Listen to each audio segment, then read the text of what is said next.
Congratulations, LeBron, on reaching your 10th NBA Finals, but Lakers, not enough free throws? Really? Come on, man. Cold Sports presents on the Daily.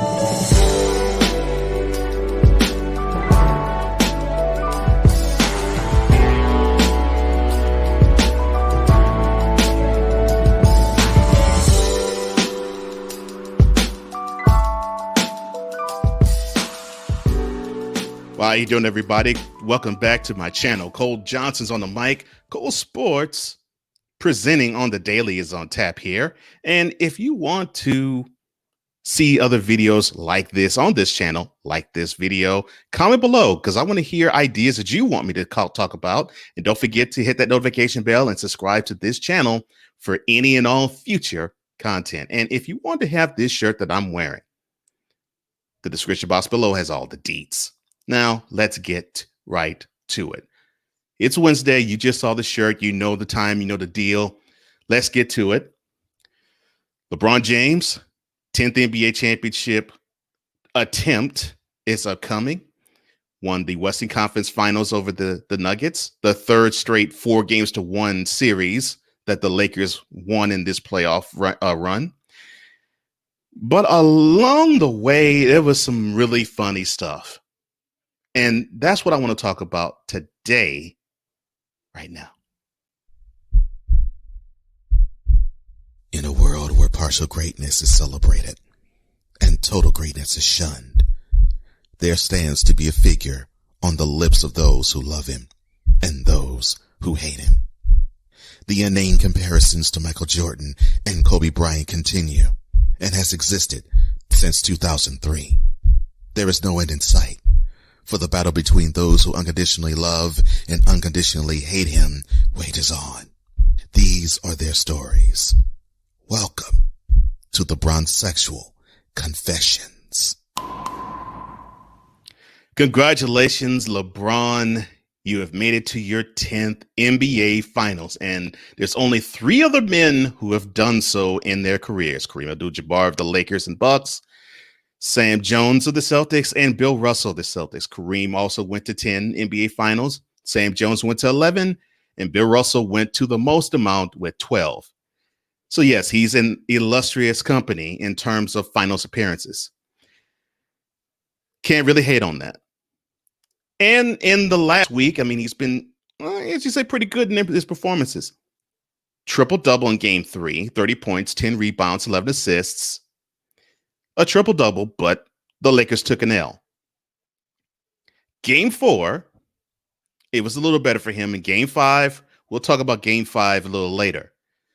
But I want to focus right now, just at this juncture, on Game 3. And you saw that, you heard the line, 30 points, 10 rebounds, 11 assists. And that normally is a good stat line, right?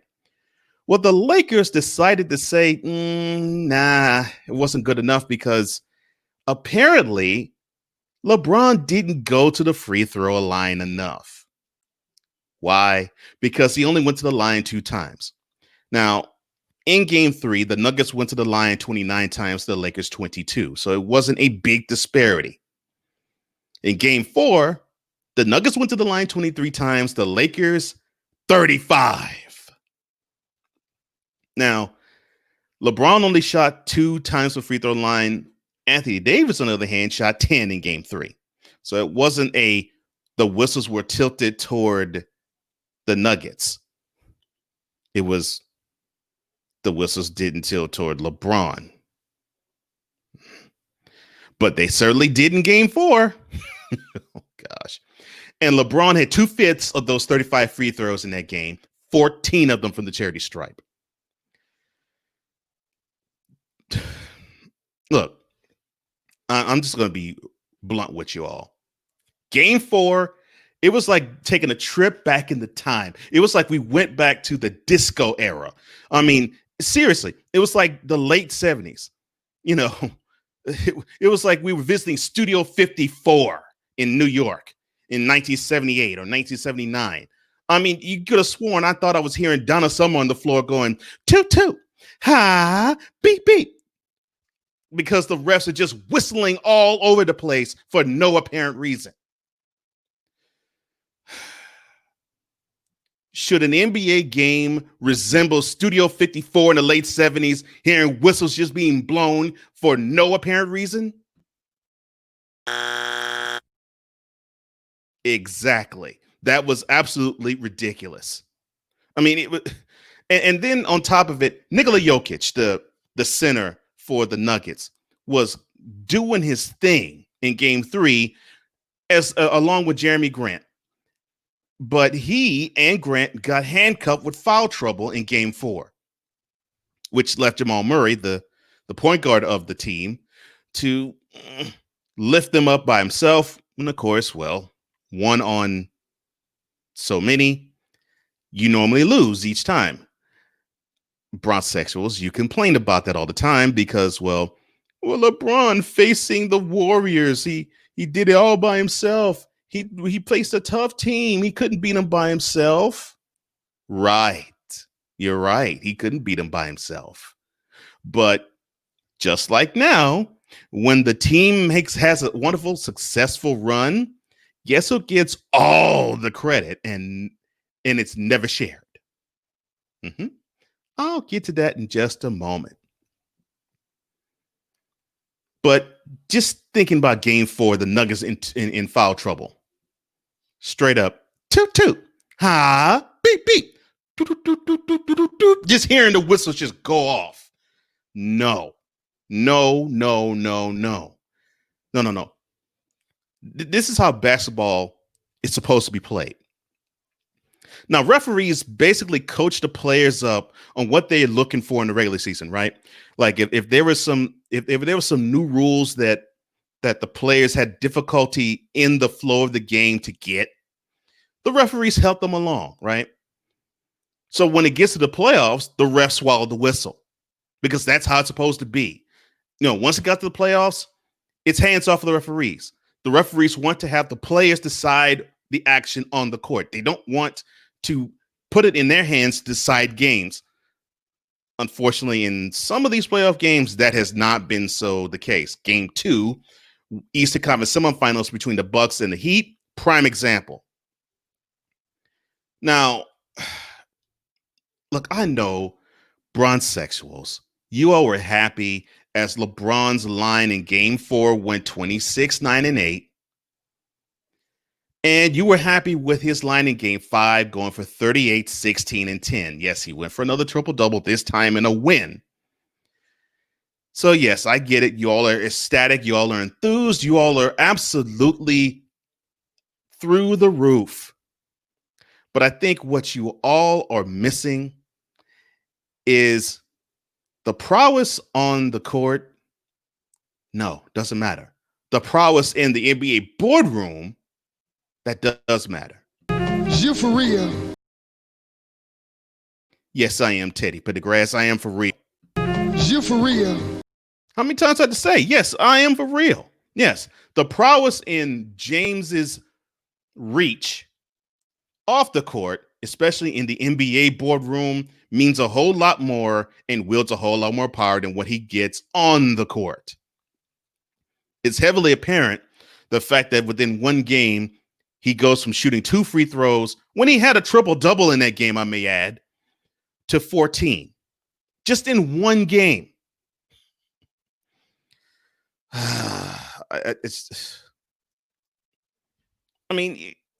it out of the realm of possibility that you all can criticize LeBron and not just have your way with celebrating everything he does?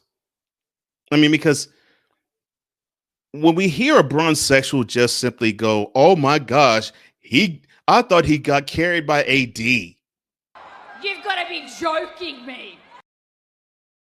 See, Billy has it best because that's exactly what goes in my head or through my head when I hear you all say this stuff. So he has wonderful games. I did not say that LeBron lacked being a good player. He is a good player. He's one of the best we've ever seen, and he's the greatest athlete to me that's ever walked on an NBA court. The issue that seemingly that you'll have is that LeBron James is the greatest player of all time, according to a Bronsexual. You for real. Yeah, Teddy, I am for real. That's what they say. That's what they think. That's what they surmise. And it absolutely is a joke. Of course. Look, people could debate on the best player in today's game. I don't care who you have. It could be Giannis Antetokounmpo. It could be Kawhi Leonard, which I don't think is going to be for any time soon. It could be James Harden. Same thing there. It could be Jimmy Butler now. It could be Anthony Davis. It could be LeBron. I don't care. It doesn't matter to me. Because you can have this debate of who's the best player today. The most important player in the NBA, though, that isn't up for debate.